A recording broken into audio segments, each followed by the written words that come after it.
కూటమి ప్రభుత్వం ఏర్పడిన తర్వాత బడ్జెట్ని ప్రవేశపెట్టేటువంటి పరిస్థితి కూడా లేనటువంటి తరుణం నుంచి ఇవాళ 2025-26 వార్షిక బడ్జెట్ ఇవాళ రాష్ట్ర శాసనసభలో ప్రవేశపెట్టడం జరిగింది.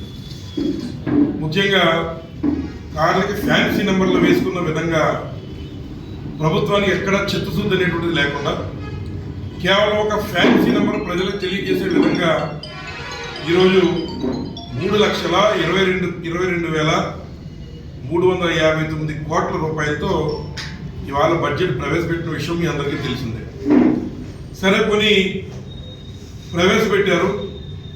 అందులో ఏదైతే మరి ప్రజల్ని మనం నమ్మించి గెలిచినటువంటి కూటమి ప్రభుత్వం సూపర్ 6 హామీలు ఏవైతే ఇచ్చారో వాటిని ఏ రకంగా ఎంతవరకు వాటికి కేటాయింపులు చేసేటటువంటి ఆలోచన చేస్తే ఇవాళ ఈ ఆంధ్ర రాష్ట్రంలో ఉన్నటువంటి మహిళల్ని కానీ లేదా నిరుద్యోగ యువతని కానీ రైతులను కానీ అనేక సార్లు చంద్రబాబు నాయుడు గారు మోసం చేయడమే కాకుండా మళ్ళీ ఈ రోజున శాసనసభ సాక్షిగా ఆంధ్ర రాష్ట్ర ప్రజానీకాన్ని దగా చేశారని చెప్పి సందర్భంగా మేము తెలియజేస్తూ ఉన్నాం.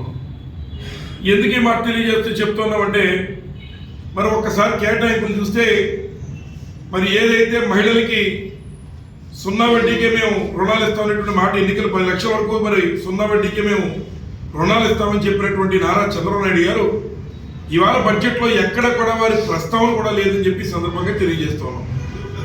అలాగే మరి ఏదైతే ఉచిత బస్సు మహిళలకి ఉచిత బస్సు సదుపాయం కల్పిస్తామనేటువంటిది ఏదైతే చెప్పారో మరి ఉచిత బస్సు ఊసే ఇవాళ ఈ బడ్జెట్లో ప్రస్తావన కనిపించలేదు. అలాగే ఆ రెండు పక్కన పెడితే నిరుద్యోగులకి 3,000 రూపాయలు ఇస్తామనేటువంటి మాట హామీ ఇచ్చారు. నిరుద్యోగ భృతి మరి నిరుద్యోగ భృతి కూడా ఎక్కడ ఈరోజు మరి బడ్జెట్లో ఎక్కడ కూడా మరి కనిపించిన చందాన పోలేదు. అలాగే మరి ఏదైతే రైతులకి మేము పెట్టుబడి సాయంగా మరి డబ్బు ఇస్తామనేటువంటి మాట 20,000 రూపాయలు ప్రతి సంవత్సరం సాయం చేస్తున్నటువంటి మాట మరి నారా చంద్రబాబు నాయుడు గారు ఎన్నికల ముందు చెప్పారు. దానికి మరి సుమారు రైతులకు వచ్చేసరికి 10,400 కోట్ల రూపాయలు ఖర్చు అవుతూ ఉంటే కేవలం తూతు మంత్రంగా రైతులను మోసం చేసే విధంగా కేవలం 6,300 కోట్ల రూపాయలు కేటాయింపు చూపించి చేతులు దురుపుకున్నారు అని చెప్పి సందర్భంగా మీకు తెలియజేస్తున్నాం. మరి అలాగే ఏదైతే దీపం పథకం ఇస్తాం మహిళలకని చెప్పారు. రాష్ట్రంలో 1,55,000 మంది మహిళలు ఇవాళ దీపం పథకం ద్వారా వారు లబ్ధి పొందాలని చూస్తూ ఉన్నారు. వారిని కూడా మరి మోసం చేస్తూ కేవలం మరి 4,000 కోట్ల రూపాయలు అవసరం అవుతూ ఉంటే దానికి కేవలం 2,601 కోట్ల రూపాయలు కేటాయింపు చేసి మరి మహిళలకి దీపం పథకం ఇవ్వకుండా ఈ ప్రభుత్వం చేతులు దులుపుకునే కార్యక్రమం చేస్తుందని చెప్పి సందర్భంగా మనం చేస్తున్నాం.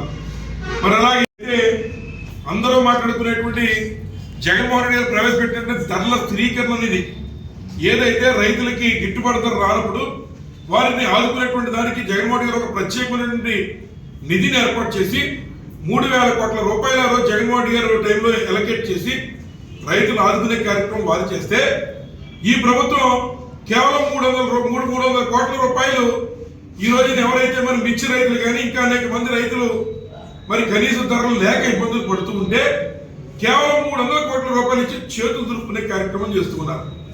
మరి ఏరు దాటిన తర్వాత తెప్ప తగలేసే విధంగా నేడున్నటువంటి ఈ కూటమి పాలకులు చంద్రబాబు నాయుడు గారి యొక్క తీరు ఈ రాష్ట్రంలో అసెంబ్లీ సాక్షిగా నిరూపితమైందని చెప్పి సందర్భంగా మేము మనవి చేస్తూ ఉన్నాం.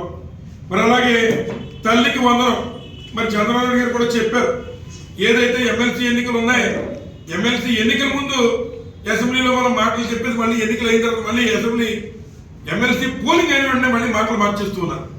ఎంత దారుణమైన విషయం అంటే మరి తల్లికి వందనం వాస్తవంగా రాష్ట్రంలో ఉన్నటువంటి తల్లులందరికీ కూడా తల్లికి వందనం రూపాయన ఇవ్వాలంటే సంవత్సరానికి 12,500 కోట్ల చొప్పున 25,000 కోట్ల రూపాయలు ఖర్చు అవుతుంది. మరి ఈరోజు దాన్ని కూడా పూర్తిగా ఇవ్వకుండా కేవలం 9,400 కోట్ల రూపాయలు పెట్టి కేవలం పచ్చ చొక్కాల నేతలకి పంచుకోవడానికి పెట్టిన విధంగా ఇవాళ బడ్జెట్లో మరి తల్లికి వందనం పేరుతో తల్లిని మోసం చేసే కార్యక్రమం కూడా ఈ 420 నారా చంద్రబాబు నాయుడు గారి ప్రభుత్వం మోసం చేస్తుందని చెప్పి ఈ సందర్భంగా నేను తెలియజేస్తున్నా. మరి అలాగే కూటమి ప్రభుత్వంలో భాగస్వామ్యం వహిస్తున్నటువంటి పవన్ కళ్యాణ్ గారు. మరి ఆయన కూడా ఇవాళ మరి ఏదైతే బడ్జెట్ ప్రసంగం మరి కేశవ్ గారు చదువుతూ ఉంటే ఆ పక్క సీట్లోనే పవన్ కళ్యాణ్ గారు ఉన్నారు. వారు కూడా ఒక మాట చెప్పారు, ప్రశ్నించడానికి నేను ఉన్నాను, మరి ప్రజల పక్షాలనే పోరాడతాను, నేను ప్రశ్నిస్తాను అన్నటువంటి పవన్ కళ్యాణ్ గారు మరి ఆంధ్ర రాష్ట్ర మహిళలందరికీ కూడా, ఆడపడుచులందరికీ కూడా ప్రతి సంవత్సరం 18,000 రూపాయలు 1,800 రూపాయలు ప్రతి నెల కూడా నేను ఇస్తానని చెప్పి ఎన్నికల హామీలో పెట్టించినప్పుడు ఆ యొక్క మేనిఫెస్టో మరి ఉన్నటువంటి పవన్ కళ్యాణ్ గారు కూడా చదివి వినిపించినప్పుడు ఆయన పక్కన ఉన్నటువంటి మరి కేశవ్ గారితో చెప్పి ఇవాళ 32,000 కోట్ల రూపాయలు ఖర్చు అవుతుంది సంవత్సరానికి, ఈ బడ్జెట్ లో ఎక్కడా కూడా మహిళలకి 1,800 రూపాయలు ప్రతి నెల ఇచ్చేటువంటి కార్యక్రమం ఎందుకు చేయలేదని పవన్ కళ్యాణ్ గారు మరి పక్కనే ఉండి ఎందుకు ప్రశ్నించట్లేదని చెప్పి మేము ఈ సందర్భంగా అడుగుతున్నాం. మరి ఆయన నిన్న మొన్న మాట్లాడుతూ తెలంగాణ వాళ్ళకి ప్రాంతీయవాదం ఉంది, మా ఆంధ్ర వాళ్ళకి లేదని చెప్తున్నారు, మీకు మహిళల వాదం ఉందా అని అడుగుతున్నాం మేము. మరి ప్రశ్నించడానికి ఉన్న మీరు మీ పక్క సీట్లో ఉన్నటువంటి పయ్యావల కేశవ్ గారు మరి అబద్ధాలు చెప్పి ఈ రాష్ట్ర ప్రజానీకాన్ని ఘోరంగా మోసం చేస్తూ ఉంటే మరి మీ బాధ్యత మీరు ప్రశ్నించే నైజం ఏమైపోయిందని చెప్పి ఈ సందర్భంగా మేము పవన్ కళ్యాణ్ గారిని కూడా అడుగుతున్నాం. అంచేత ఈ రాష్ట్రంలో ఉన్నటువంటి కూటమి అంటేనే దగా కూటమి అనేటువంటిది మరొకసారి నిరూపితమైందని కూడా ఈ సందర్భంగా మరి తెలియజేస్తున్నాం. కాకుండా ఈ రోజు రాష్ట్రంలో మరి కేవలం ఉన్నటువంటి సమావేశాలన్నీ కూడా మరి ప్రత్యేక హోదా ఇస్తే జగన్మోహన్ రెడ్డి గారు పేదల పక్షాన నిలబడతాడనేటువంటి దాన్ని తట్టుకోలేనటువంటి ఈ యొక్క కూటమి ప్రభుత్వం మరి జగన్మోహన్ రెడ్డి గారి యొక్క వాగ్దానికి తట్టుకోలేనటువంటి భయంతోనే ఆయన ప్రతిపక్ష హోదా ఇవ్వడానికి వెనకడుగు వేస్తున్నారని కూడా ఈ సందర్భంగా మేము మనవి చేస్తున్నాం. అలాగే మరి ఇప్పటి వరకు ఈ ప్రభుత్వాన్ని మేము ప్రశ్నిస్తూ ఉన్నాం. సుమారు 9 నెలలు గడిచిపోయింది. మీరు గతంలో జగన్మోహన్ రెడ్డి గారు ఏ రకంగా అయితే సంక్షేమ ఫలాలు అందించాడో ఆ రకంగా ఇవ్వడంలో మీరు ఘోర వైఫల్యం చెందుతున్నారు. మీరు ఘోర వైఫల్యం చెందినప్పుడు ఏ రకంగా మీరు ధరలు పెంచే హక్కు మీకు ఏ రకంగా వస్తుందని అడుగుతున్నాం. ఇవాళ కరెంటు ఛార్జీలు మీరు పెంచేశారు, అలాగే నిత్యావసర సరుకుల ధరలు మీరు పెంచేశారు, రిజిస్ట్రేషన్ విలువలు మీరు పెంచేశారు. ఇట్లా అన్ని కూడా మీరు ఈ రాష్ట్రంలో మరి పెంచేస్తూ ప్రజలకు ఇచ్చినటువంటి సూపర్ 6 హామీల్ని గాలిలో కలిపేశారని కూడా ఈ సందర్భంగానే మేము మీ అందరికీ తెలియజేస్తున్నాం. మరి అలాగే మరి ఏదైతే చాలా మేము ఇవాళ ఉన్నటువంటి దేశంలో చాలా ప్రభావితమైన కూటమిగా ఉన్నాం. మోడీ గారికి మేము ఏం చెప్తే అది చేసేస్తాడు, అన్ని మేము తెచ్చేస్తామని చెప్తున్నటువంటి మరి చంద్రబాబు నాయుడు గారు, పవన్ కళ్యాణ్ గారిని మేము సూటిగా అడుగుతున్నాం. ఈరోజు మన రాష్ట్రాలు కడుతున్నటువంటి పన్నులు 100 రూపాయలు ఉంటే ఆంధ్ర రాష్ట్రం నుంచి 100 రూపాయలు కడుతూ ఉంటే మనం తెచ్చుకునేటువంటిది కేంద్రం నుంచి కేవలం 42 రూపాయలు. మరి ఏదైతే ఉన్నటువంటి తెలంగాణలో వారు 100 రూపాయలు కడితే కనీసం 49 రూపాయలు ఎంతో తెచ్చుకోగలిగారు.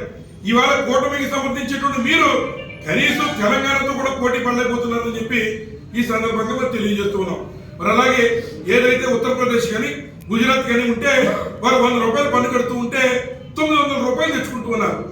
ఆ రకంగా మరి ఇతర రాష్ట్రాలు మరి నార్త్ లో ఉన్నటువంటి రాష్ట్రాలు తెచ్చుకుంటూ ఉంటే ఇవాళ చంద్రబాబు నాయుడు గారు ఉన్నటువంటి పవన్ కళ్యాణ్ గారు ఈ కూటమిలో ఉన్నటువంటి బీజేపీ నాయకులు వెళ్ళి మోడీ గారు కాలు నొక్కడమే తప్ప మరి రాష్ట్రానికి కావాల్సిన నిధులు తీసుకురావడంలో మీరు ఎందుకు వైఫల్యం చెందుతున్నారని చెప్పి ఇవాళ మేము అడుగుతున్నాం.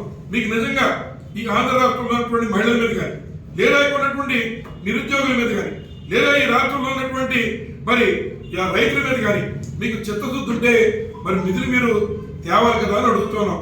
ఏ రకంగా మీరు కూటమి ద్వారా మీ ఎంపీల ద్వారా మీరు సమర్థించి ఈ రోజు 100కి 42 రూపాయలు అంటే మీకు సిగ్గనిపించట్లేదా అని చెప్పి ఈ సందర్భంగా మరి మిమ్మల్ని అడుగుతున్నాం.